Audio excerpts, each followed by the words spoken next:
뭐 바울의 일생은 뭐 너무나 잘 알려져 있죠. 그리고 우리 예수 믿는 사람들에게 있어서 사도 바울이 어떠한 존재인지 뭐 이것들에 대해서는 우리가 너무나 잘 알고 있습니다. 말 그대로 전무후무한 하나님의 사람, 이방인의 사도로 부름을 받고 이 복음을 위해서 그야말로 달려갈 길을 정말 아낌없이 남김없이 후회 없이 다 갔던 사람이죠. 그런데 그 길이 뭐 인간적으로 보면 세상적으로 보면 너무나 박해도 많이 받고 정말 집도 없이 말 그대로 정처 없이 말 그대로 이렇게 계속해서 이리저리 떠다니는 어떻게 보면 평생 정말 고단한 인생을 살았던 사람이기도 하죠. 전도자의 삶이 그 당시에 뭐 바울뿐만 아니라 초대교회 당시 이 모든 전도자들의 삶이 말 그대로 고데기 짝이 없는 그런 삶이었죠. 아마 보통 사람들 같으면 아마 진작에 아마 무너졌을 가능성이 너무나 많은 그런 환경들, 그런 여건들 속에서 그들의 믿음의 삶을 살았다 하는 것이. 자, 바울이 왜 이렇게 이런 사람이 되었을까? 어떻게 힘을 얻었을까? 뭐 해답은 단 하나죠. 하나님의 은혜. 우리 유명한 고린도 그 전서 15장 10절에 내가 나된 것은 하나님의 은혜로 된 것입니다. 라고 바울이 고백을 해요. 하나님의 은혜의 크기를 몸소 경험했기 때문에 나의 나된 것이다. 은혜였다라고 말할 수 있죠. 우리 믿음의 사람들은 항상 은혜가 필요하죠. 근데 뭐 은혜가 항상 주어지고 있어요. 근데 그 은혜를 내가 얼마만큼 크게 경험하냐. 여기에 따라서 어떻게 보면 그 믿음의 분량들이 좀 차이가 날 수 있겠죠. 이 수많은 그 믿음의 사람들이 간증하는 것, 은혜를 입었기 때문에 간증을 하는 것이죠.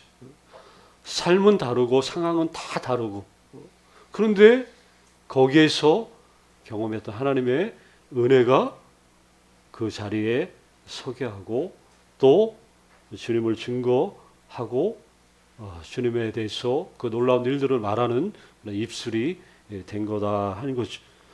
이 은혜. 근데 또 하나 굳이 하나 첨가한다면 주의 일에 함께 했었던 말 그대로 주님의 일꾼된 믿음의 동역자들. 만약에 이런 사람들이 없었다면 바울이 과연 또 이렇게 또 어마어마한 일들을 감당해낼 수 있었을까? 또 이렇게 생각할 때 은혜도 뭐 은혜는 뭐 한마디로 표현할 수 있는 모든 것이지만 그냥 부수적으로 굳이 하나 더 첨가한다면 바울 주변에 항상 그 있었던 일꾼들, 믿음의 동역자들, 이들을 우리가 정말 말 그대로 그냥 무시할 수 없는 거죠. 오늘 본문 말씀은 뭐 다른 여러 말씀들보다 뭐 이렇게 상대적으로 덜 알려진, 그러니까 말 그대로 잘 알려지지 않은 그런 구절일 수도 있죠. 디모데서가 특히 디모데 후서가 우리가 매일 성경에도 우리가 나오지만 이 바울이 마지막 때 자기의 때가 얼마 남지 않았다는 것을 알고 있었던 그 시기죠. 그리고 디모데에게 이 편지를 썼는데 또 이게 마치 마지막 편지가 된 거예요. 지나고 나니까 우리가 역사적으로 보니까 이게 마지막 편지가 됐었고 마지막 편지라는 것은 항상 뭐예요? 유언적인 그런 내용들이 그냥 실릴 수밖에 없는. 바울이 마지막으로 마지막 자기의 아들, 믿음의 아들, 제자였던 이 디모데에게 편지를 쓰면서 그런데 거기에서 어떤 한 사람을 언급을 하죠. 여기 오늘 본문에 나오는 오네시보로. 너무나 소중했던 바울이 자기의 인생을 뒤돌아보면서 고마웠던 많은 사람들 중에 한 사람. 그에게 힘과 위로가 되어줬던 그 정말 좋은 친구 한 명을 소개를 하고 있습니다. 이 오네시보로. 여러분들이 오늘 이 말씀을 통해서 이 오네시보로라는 이 사람의 이름을 평생 기억했으면 좋겠어요. 에베소 출신이, 이 사람은 에베소 출신. 그러면서 신실하게 사도 바울을 도왔던, 근데 초대교회에 언급된 많은 인물들이 있지만 그리 눈에 띄지 않게 그 유명한 인물이라고 할 수는 없죠. 그런데 이 초대교회에서 눈에 띄지 않게 어떻게 보면 이름 없이 빛도 없이 뭐 하나님을 섬겼던 사람이라고도 할 수 있어요.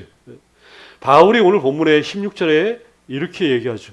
원컨대 주께서 오네시보로의 집에 뭘 베풀어? 긍휼을 베푸시기를 원합니다. 자, 사도 바울과 함께 전도 여행을 다녔던 사람도 아니고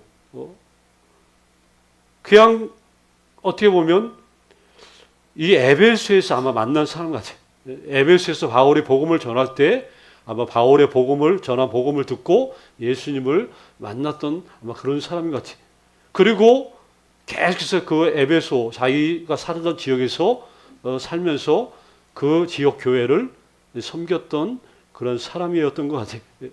근데 이 사도 바울이 오네시보로의 집에 자비와 긍휼을 베풀어 달라고 기도를 하고 있습니다. 다시 한번 여기 16절 말씀을 보면 원하건대 주께서 그 오네시보로의 집에 긍휼을 베푸시옵소서. 그러면서 추가된 말씀들이 여기 있어요. 그가 나를 자주 격려해 줬고 내가 사슬에 매인 것을 부끄러워하지 않았습니다. 이렇게 이야기를 하고 있죠.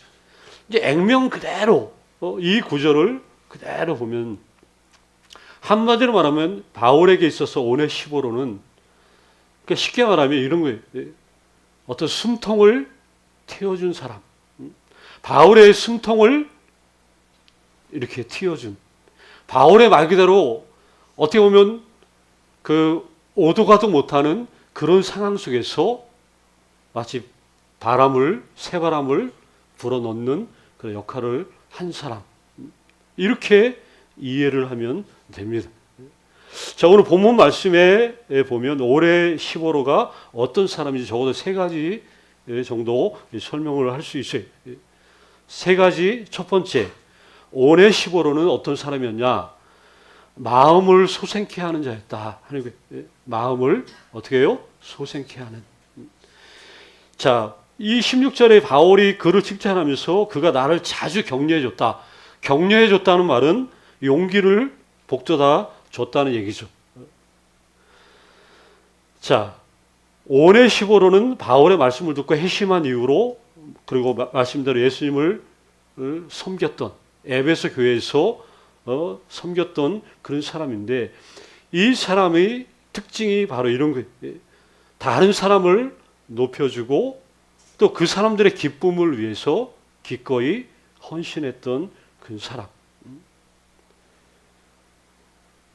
말 하나에도 어떤 이렇게 일으켜 세울 수 있는 어떻게 했었는지 막 도우려고 하고 이런 그 마음이 있었던 사람이 여기 오네시보로였다 하는 것이죠. 두 번째 오네시보로는 어떤 사람이냐? 남의 진가를 인정해 주는 사람이었다 하는 거예요. 남의 진가를 인정해 줬다. 사실 이게 쉬운 것 같지만 그렇게 쉬운 게 아니에요. 사실 다른 사람을 인정하고 그 사람을 높여 주는 게 쉬운 게 아니라는 거죠. 다른 사람을 밟고서라도 높아지고 싶은 것이 대부분의 사람들의 인간들의 그 본성이기 때문에 그렇다는 거예요.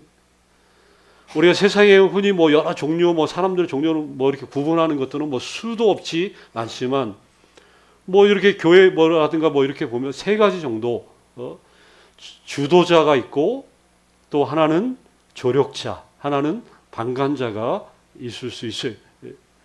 주도자, 조력자, 방관자. 주도자 같은 경우 자기가 주도자가 될 때는 다른 사람들이, 모든 사람들이 자기를 돕기를 원해요. 그런데 또 다른 주도자가 나타나면 바로 어떤 사람이 돼요? 방관자가 돼버리는 거예요. 그래서 일을 뭐 방해하거나 힘들게 하거나. 자, 훌륭한 리더도 필요하지만 이렇게 진실한 조력자들이 필요하다. 교회는 특히 그렇다는 거예요. 이 오네시모로가 어떤 사람이냐? 바로 그런 다른 사람을 인정해주고 높여주었던 그런 조력자였다.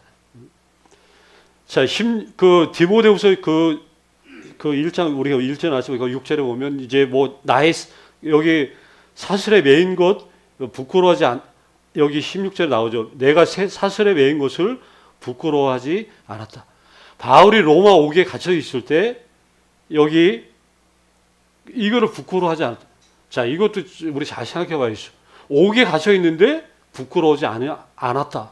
아니 뭐 그게 뭐 큰 정가? 당시에 바울이 옥에 갇혀 있을 때 이 바울에 대해서 비난하고 욕을 했던 사람들이 아마 많이 있었던 것 같아요.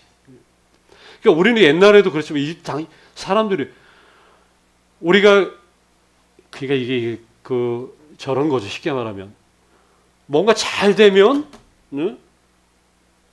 네가 뭔가 잘해가지고 복을 받아서 그런다라고 생각하고 뭔가 안 되면 그럼 그렇지 뭔가 네가 어떤 뭐 잘못을 하거나 이런 식으로 몰아가는 경향이 많잖아요. 그러니까 바울이 로마에 오게 갇혔다.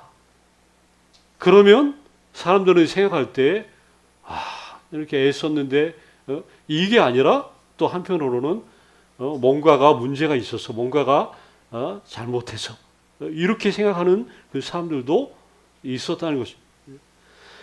이 오네시모로가 그렇지 않습니다. 바울의 그 옥에 갇힌 것을 부끄러워하지 않았다는 말은 옥에 갇힌 그 바울을 이 마음을 헤아릴 수 있었던 그 사람이었다라는 것이죠. 왜 그러냐? 바울이 이것 때문에 이게 너무 힘이 됐다는 거예요. 이게 너무 고마웠다는 것을 밝히고 있는 거예요. 이 오네시모로의 그 모습, 그 말 한마디가 너무 고마워가지고 힘이 났다. 이거를 갖다가 표현을 해주고 있습니다.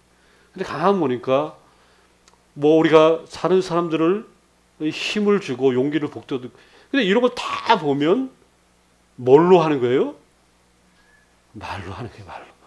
이게 참 신기하죠. 사람이 가지고 있는 가장 치명적인 무기가 하나 있어요. 그게 뭐예요? 이 혀라는 얘기예요. 세치도 안 되는 혀. 말 한마디로 사람도 죽이지만 말 한마디로 사람을 살리기도 해요.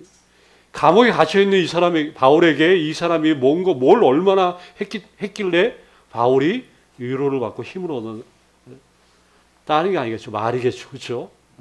그의 마음을 이해해 줄 수 있는 헤아릴 수 있는 그 말 한마디가 그 대사도 그 큰 어마어마한 주님의 그 사람의 마음에 감동을 일으키고 그에게 힘을 줬다고. 너무나 고마워서 아마 눈물이 날 정도로 고마웠던 사람으로 기억을 하고 있다는. 자, 오네시모로가 이런 사람. 세 번째 오네시모로는 하나 마지막 희생할 줄 아는 사람이었다는 거예요. 대부분 사람들을 보면 이렇게 잘 나가고 그런 사람들 주변에 있으면 내가 그 사람 잘 알아. 어떻게든 자기랑 그 사람을 엮으려고. 그렇죠? 목회자 세계도 마찬가지. 교회도 항상 보면 사이즈 크고 그러면 나 그분하고 뭐 어제 만나서 밥 먹었다는 얘기. 이게 밥 먹었다는 얘기는 내가 같이 마치 자기를 그분하고 같은 동급으로 생각하고 얘기하는 것 같아. 내가 그 사람 얼마 전에 만났는데 그 사람 내가 그분하고 내가 밥을 먹었는데 이런 얘기, 친밀함을 막 강조하면서 자기의 어떤 것들을 좀 가시하려고 하는 경향들이 다 있죠. 그런데 그런 사람들이 잘 나가다가 예를 들어서 뭐 이렇게 뭐 힘이 뭐 줄어들거나 뭔가 잘못하고 문제가 생기고 막 나락으로 떨어졌을 때, 그 똑같이 막 그걸 자랑하고 그렇게 하진 않겠죠. 언제 그랬냐는 듯이 당연히 돌아서고 또 비난까지도 할 수도 있어요. 자, 대부분 왜 그러냐면 내 후광을 빛내줄 사람을 원하지만 내가 누군가를 위해서 희생하기를 이렇게 원하지는 않기 때문에 그러는 것이. 이 오네시모로가 그렇지 않았어요. 17절에 보니까 로마에 있을 때 나를 부지런히 찾아 만나느니라. 면회를 많이 왔나 봐요. 로마에 에베소에서 로마까지가 우리 여러분 지도 보시면 알겠지만 지금도 지금은 뭐 비행기로 하면 뭐 금방 가겠지만 그 당시에 이렇게 왔다 갔다 하는 게 쉬운 일은 아니에요.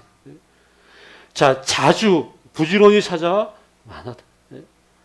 또 말로만 하는 게 아니라 이렇게 애써 수고하고 찾아왔고 이렇게 함께하는 이런 사람이 이게 오네시모로가 이런 사람이었다는 것이 대부분 그렇습니다. 우리 그 크리스찬 슈바르처라고 하는 그 이분이 이 교회 성장학 그런 것들을 연구하는 그런 분인데 그 자연적 교회 성장이라고 그 책에 보면 이 사람이 한 7만 개, 전 세계에 있는 7만 개의 교회를 이렇게 그 분석해. 그 7만 개 어마어마한 거죠. 어마어마한 그 교회들을 분석해 가지고 이 책을 자연적 교회 성장이라는 책을 썼는데 여기서 보면 교회가 건강하다는 것은 뭘 말하냐? 그 무엇보다도 교회가 건강하다는 것은 무엇보다도 그 구성원들이 건강하다는 뜻이다. 이게 7만 개 교회를 분석해 보니까 그 답이 이렇게 나온 거예요.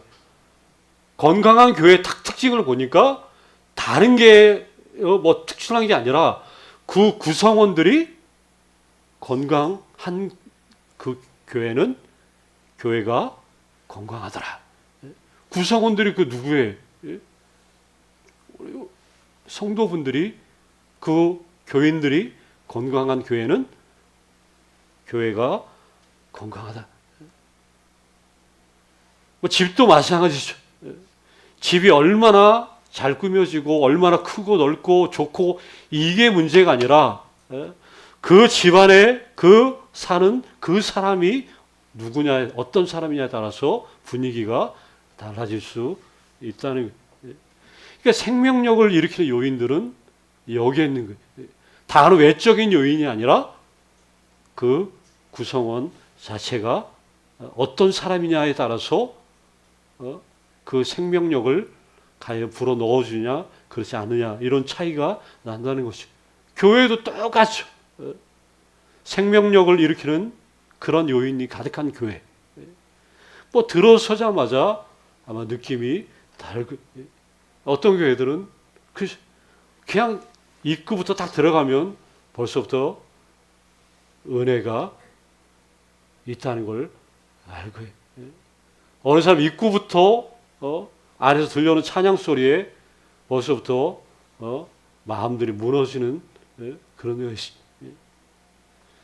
같은 찬송 부르고 같은 성경책 말씀을 읽어도 분위기가 다르죠.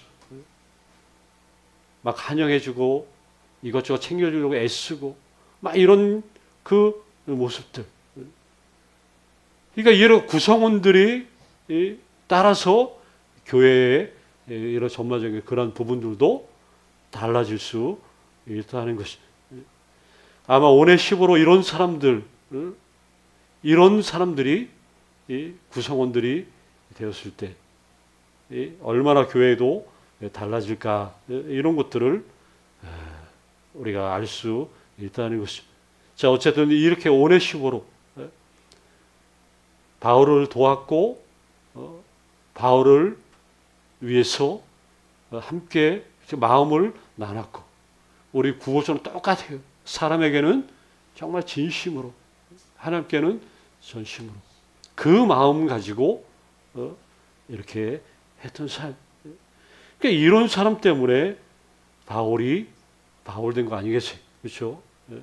바울이 혼자서 어떻게 그 어마어마한 일들을 했지만 대표적으로 바울의 이름이 부각이 될 수밖에 없지만, 그러나 이 일들을 위해서 얼마나 많은, 바울이 교회 세우고 다른 지역으로 갔을 때 그 교회 누가 말아먹는 사람이 들었으면 뭐 교회 세워도 무용지물이지. 근데 세워놓고 가도 신실한 동역자 일꾼들이 또 남아서 관리해주고 또 교회를 계속해서 든든히 뭐 이렇게 세워주고, 그리고 계속해서 또 믿음의 동역자들을 보내고 또 일꾼들을 또 세우고, 막 이런 일들을 통해서 계속해서 초대교회들이 든든히 여기저기 세워지고, 세워진 교회는 또 다른 교회를 또 세우고, 복음이 계속해서 땅끝까지 전파되는 이런 일들이 벌어진 것이, 뭐 주님의 일꾼, 여기 믿음의 동역자, 뭐 목회자인 저 입장에서는 뭐 당연히 우리 여기 함께하는 분들이 모두 다 한 분 한 분이 말 그대로 여기 그대로 주님의 일꾼이고 믿음의 뭐 동역자라는 그런 개념으로 저는 대하고 또 기도하고 또 그런 교회를 또 소망하는 것이, 반대로 저 자신이 뭐 누구나 다 바울이 될 수는 없잖아요. 이런 오네시모로 같은 이런 사람이 되기를 또 꿈꾸는 사람들도 계속해서 있어야 되지 않겠습니까?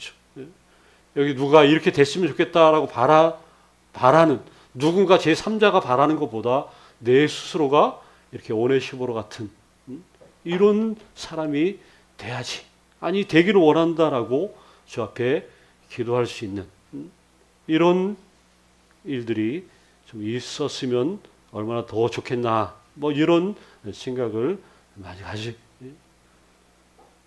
여기서 이런 사람들과의 좋은 그런 만남, 바울이 물론 바울을 떠나갔던 사람도 많이 있었지만 어쨌든 이렇게 만났던, 믿음 안에서 만났던 좋은 그런 만남을 통해서 그 만남의 축복이 또 바울의 사역 가운데 열매로 나타나는 경우를 또 많이 보게 되죠. 만남의 축복, 또 섬김의 사람, 유익의 사람이었던 이 오네시모로 이런 삶을 꿈꾸고 또 이렇게 살기를 좀 소망하는 우리 교회가 됐으면 좋지 않겠나, 이런 꿈을 좀 말씀을 보면서 꾸어봅니다. 단순한 그냥 헛된 바람이 아니라 정말 이런 꿈들이 또 현실이 되고, 이런 꿈들이 막 활성화돼서 막 열매가 맺고 또 우리 이렇게 한 번 한 번 오네시모로로 다 보여지고 이렇게 된다면 엄청난 그렇죠. 뭐 어떤 교회보다도 정말 복된 그런 교회로 우리가 존재할 수 있을 거다 하는 거죠. 이 은총으로 믿음의 삶을 살아내는 여기에 저와 여러분들이 되시기를 다시 한번 주의 이름으로 간절히 축원합니다. 아버지 하나님.